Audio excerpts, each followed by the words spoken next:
Tawag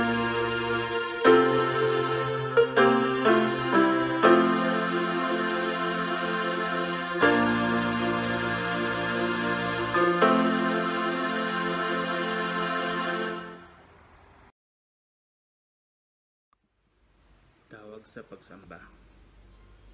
Purihin ang Panginoong Diyos ng Israel.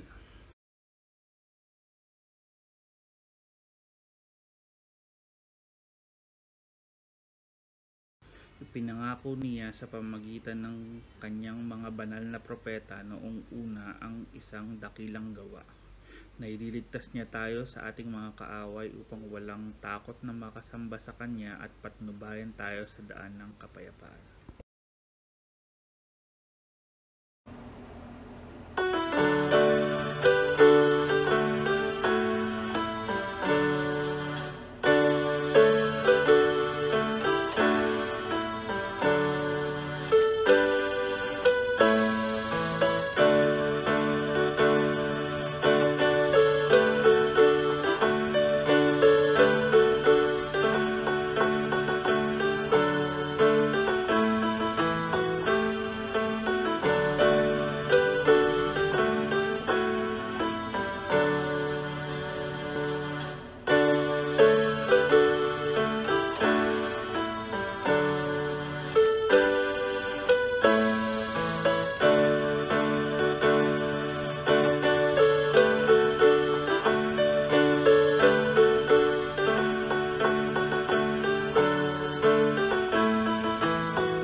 Tayo pong lahat ay yumuko at manalangin.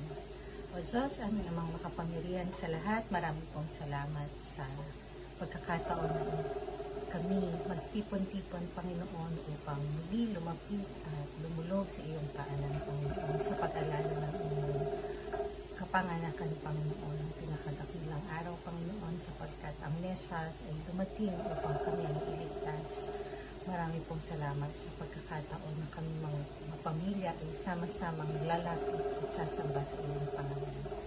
Kayo po nawa ang magpala sa bawat isang pamilya na siyang nagbukas ng kanilang internet, Panginoon, upang makiisa sa gawain ito. Panginoon, kayo po ang siyang magmulat sa aming isipan, magbukas sa aming puso at isipan, Panginoon, sa pananambahan sa gabi ito. Ito po ang aming samot dalangin sa matamis na pangalan ni Jesus. Amen. Lukas Kabanata 2, talatang 8 hanggang 14. Sa lupain din iyon ay may mga tagapag-alaga ng mga tupa na namamalagi sa parang. Binabantayan nila sa gabi ang kanilang kawan. Narito, tumayo sa tabi nila isang anghel ng Panginoon. Ang kaluwalhatian ng Panginoon ay nagliwanag sa palibot nila at sila ay lubhang natakot. Sinabi sa kanila ng anghel, "Huwag kayong matakot. Narito, inihahayag ko sa inyo ang ebanghelyo ng malaking kagalakan para sa lahat ng mga tao. sapagkat sa araw na ito, sa lungsod ni David ang pinanganak sa inyong isang tagapagligtas. Siya ang Kristo ng Panginoon. Ito ang palatandaan ninyo. Inyong masusumpungan ng sanggol na nababalot ng mga mahabang tela at nakahiga sa isang sabsaban. At biglang lumitaw ang isang karamihan ng hukbo ng langit na kasama ang anghel na iyon. Sila ay nagpupuri sa Diyos at nagsasabi, luwalhati si Diyos sa kataas-taasan, sa lupa ay kapayapaan, sa mga tao ay kaluguran. Lukas Kabanata 2, talatang 15 hanggang 20. Nang makaalis na ang mga anghel pabalik sa langit, ang mga pastol ay nag-usap-usap, tayo nasa Bethlehem. Tingnan natin ang pangyayaring ito na ibinalita sa atin ng Panginoon. Nagmamadali silang pumaroon at natagpuan nila sina Maria at Jose at ang sanggol na nakahiga sa sabsaban. Isinalaysay ng mga pastol ang sinabi ng anghel tungkol sa sanggol. Namangha ang lahat ng nakarinig sa sinabi ng mga pastol. Tinandaan ni Maria ang mga bagay na ito at ito'y kanyang pinagbulay-bulayan. Umalis ang mga pastol na nagpuri sa Diyos at nagpapahayag ng kanyang kadaliklaan dahil sa lahat ng narinig nila at nakita ayon sa sinabi sa kanila ng anghel.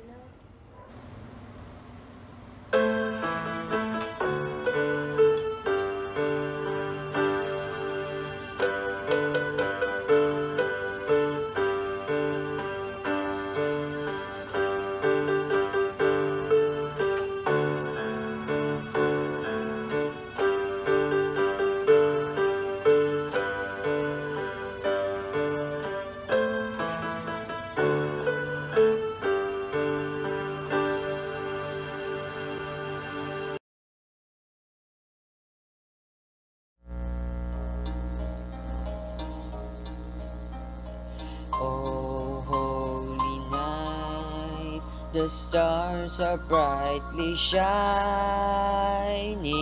It is the night of our dear Savior's birth. Long lay the world in sin and error pining, till He appeared and the soul felt its worth. A thrill of hope, the weary world rejoices, for yonder breaks a new and glorious morn. Fall on your knees, oh, hear the angel voices, oh, night divine, oh, night when Christ was born, oh, night divine,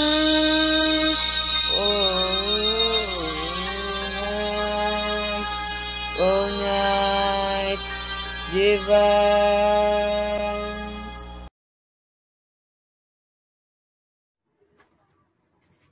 Ang ating ating pong pagbabatayan, mensahe ay nasa aklat ng Lucas chapter 2 verse 8 hanggang 20. At ganito po ang sinasabi. Sa lupaing din yaon ay may mga pastol na nasa parang, nagpupuyat sa pagbabantay ng kanilang mga tupa. Biglang lumitaw sa harapan nila ang isang anghel ng Panginoon at lumaganap sa paligid nila ang nakasisilaw na kaningningan ng Panginoon. Natakot sila ng gayon na lamang, ngunit sinabi sa kanila ng anghel, huwag kayong matakot, ako'y may dalang mabuting balita para sa inyo, na magdudulot ng malaking kagalakan sa lahat ng tao. Sapagat isisilang ngayon sa bayan ni David ang inyong tagapagligtas, ang Kristong Panginoon. Ito ang palatandaan, matatagpuan ninyo ang isang sanggol na nababalot ng lampin at nakahiga sa sabsaban. Bigla lumitaw sa tabi nila ang anghel, ang isang malaking hukbo ng kalangitan at nagpupuri sa Diyos. Papuri sa Diyos sa kaitaasan at sa lupay kapayapaan sa mga taong kinalulugdan niya. Nang makalis na ang anghel, pabalik sa langit, ang mga pastol ay nag-usap-usap, tayo na sa Bethlehem, tingnan natin ito, ibinalita sa atin ng Panginoon. At nagmamadali silang lumakad at nakita nila sina Maria at Jose at ang sanggol na nakahiga sa sabsaban. Kaya't isinaysay nila ang sinabi ng anghel tungkol sa sanggol na ito. At nagtaka ang lahat ng nakarinig sa sinabi ng mga pastol. Natanim sa isip ni Maria ang mga bagay na ito at kanyang pinagbulay-bulay. Umalis ang mga pastol na nagpupuri sa Diyos at nagpapahayag ng kanyang kadakilaan dahil sa lahat ng narinig nila at nakita ayon sa ibinalita sa kanila ng anghel. Pagpala sa atin po ng Diyos ang kanyang mga salita na ating pagbubulay-bulayan. Ang Iglesia ng Galilee at ang kasama po ng inyong lingkod ay bumabati sa inyo ng isang masaya, mapayapa at masaganang pagdiriwang ng Kapaskuhan sa taong ito. At ang mensahe po natin ay pinamagatang Pasko sa panahon ng pandemya. Sa ating panahon ngayon, tayo ay nasa new normal na tinatawag dahil sa COVID-19. At marami sa atin ang nag-iisip paano na ang ating pagdiriwang ng Kapaskuhan na atin ang nakasanayan at nakagisnan na masaya na nagsasama-sama ang pamilya at ang mga kapatiran sa iglesia na nagpupuri at sumasamba sa Diyos at sa ating Panginoon at ating tagapagligtas. Mapipigilan nga ba ang ating mga paglilingkod at pagdiriwang ng Kapaskuhan ito ng COVID-19? Mga tanong na ito po ay iniwan na lang po sa atin at tayo na po yung makasasagot nito sa ating mga sarili. Sa ating pong teksto ay tingnan natin ang karanasan ng mga pastol sa parang na unang Pasko na kanilang naranasan sa kanilang buhay.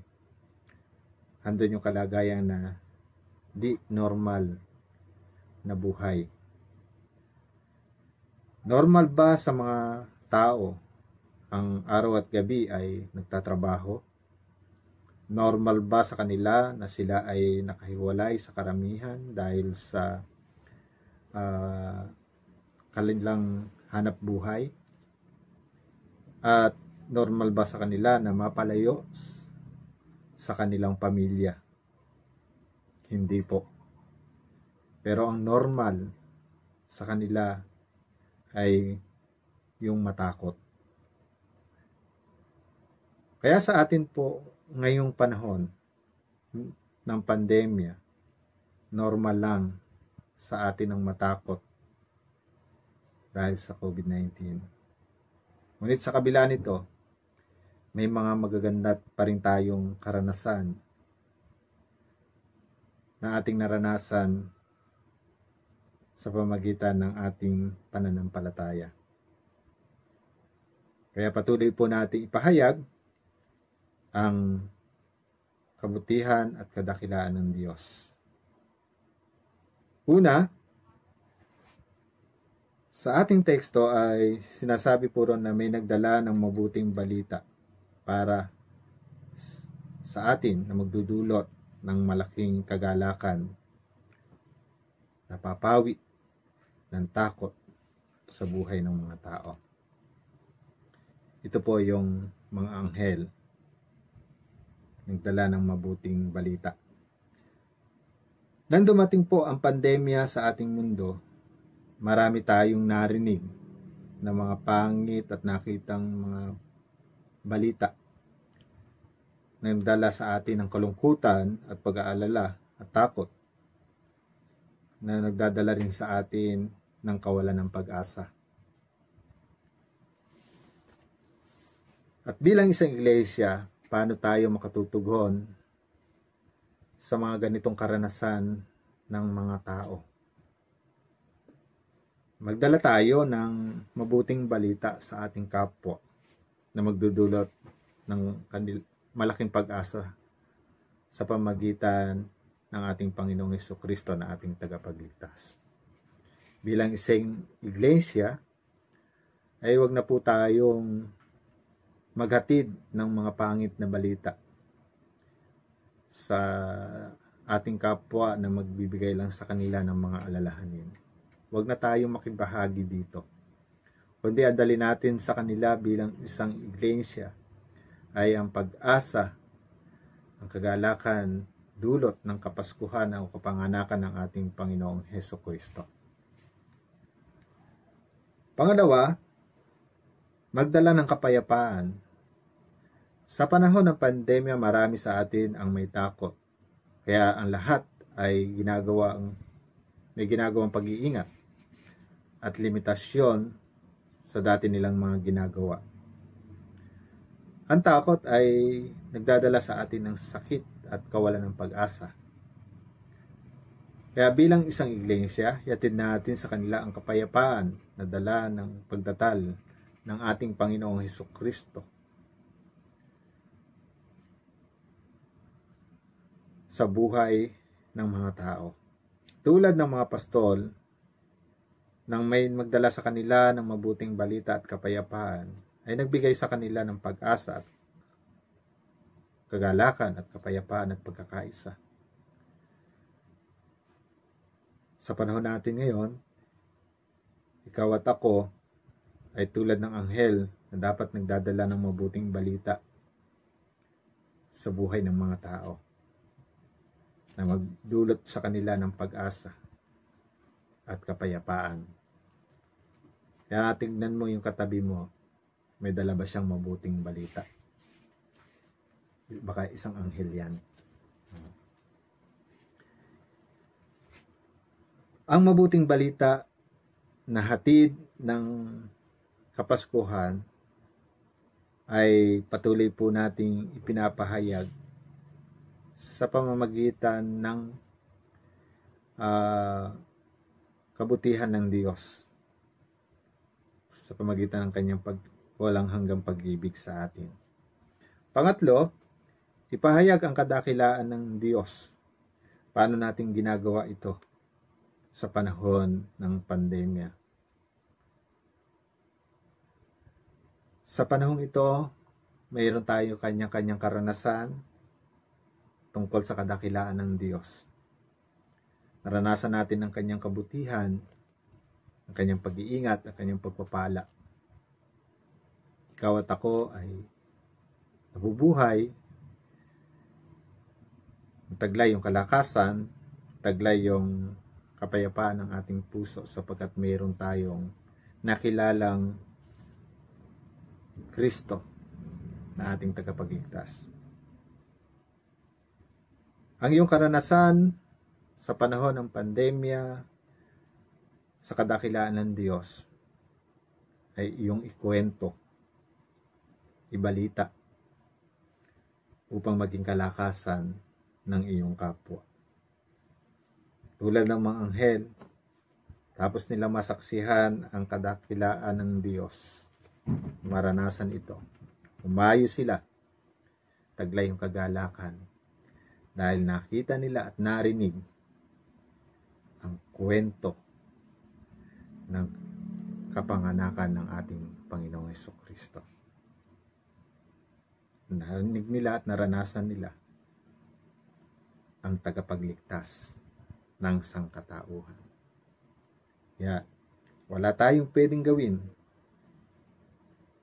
sa panahong ito kundi ipahayag ang mabuting balita, magdala ng kapayapaan, at ipahayag ang kadakilaan ng Diyos. Sa pangalan ng Ama, ng Anak, at ng Banal na Espiritu. Amen.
Samahan niyo po ako sa pagdulog natin sa panalangin. Dakilang Diyos, Amang Banal, Muli po ay nagpapasalamat kami sa pagkakataon na ibinigay mo sa amin upang muli pagbulayan ng iyong mga salita. Salamat po sa mensahe ng buhay na aming tinanggap. Salamat din po muli sa buhay ng iyong anak na ginamit, si Pastor Jimmy. Salamat po at naihatid niya ito sa amin ng may kaliwanagan. Palain mo po ang kanyang buhay, ang kanyang buong pamilya.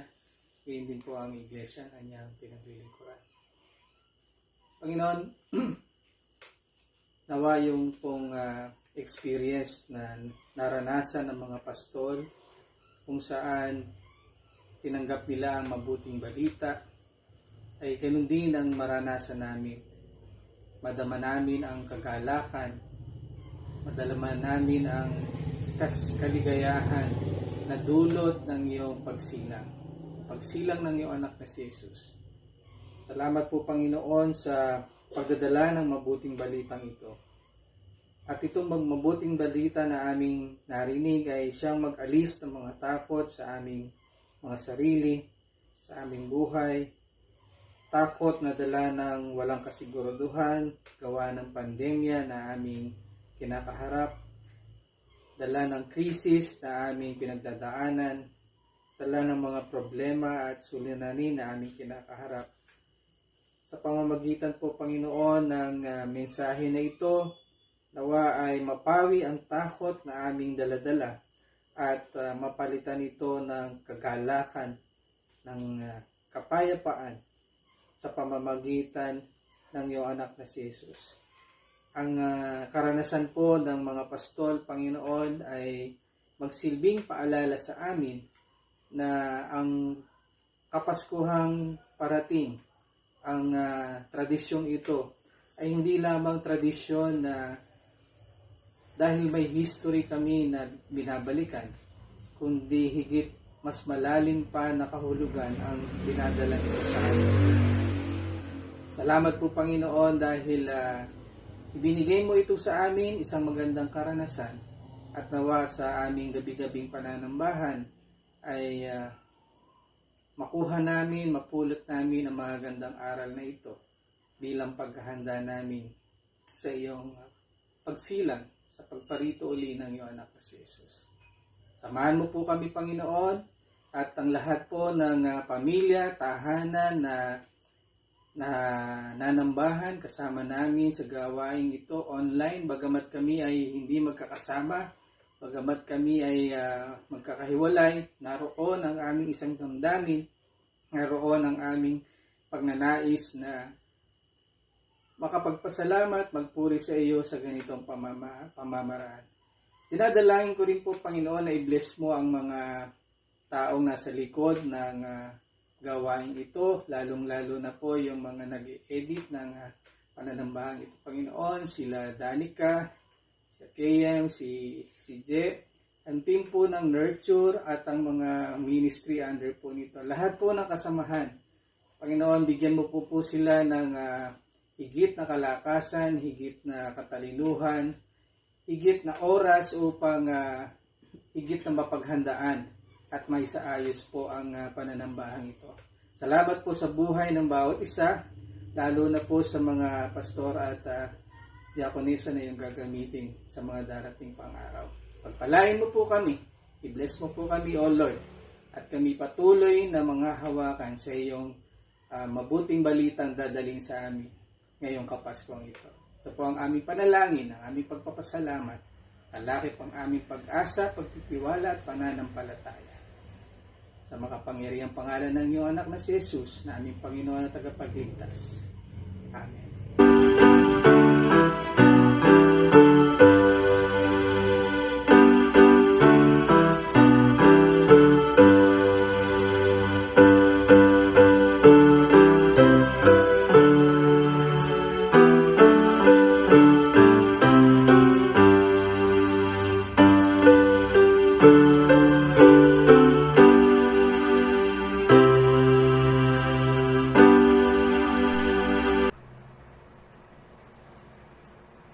Ang pagpapala ng Diyos, Amang sumasalangit, Mapagmahal na magulang sa ating lahat, ay patuloy na sumaatin ang pagmamahal at bendisyon ni Jesucristo na ating Panginoon, dahilan kung bakit tayo may Pasko, may pag-asa, may kagalakan, may buhay. Sa patnubay ng banal na Espiritu ay managana tayo sa kanyang kabutihan at patuloy na magliwanag ito sa atin mula ngayon at magpakailanman. Amen.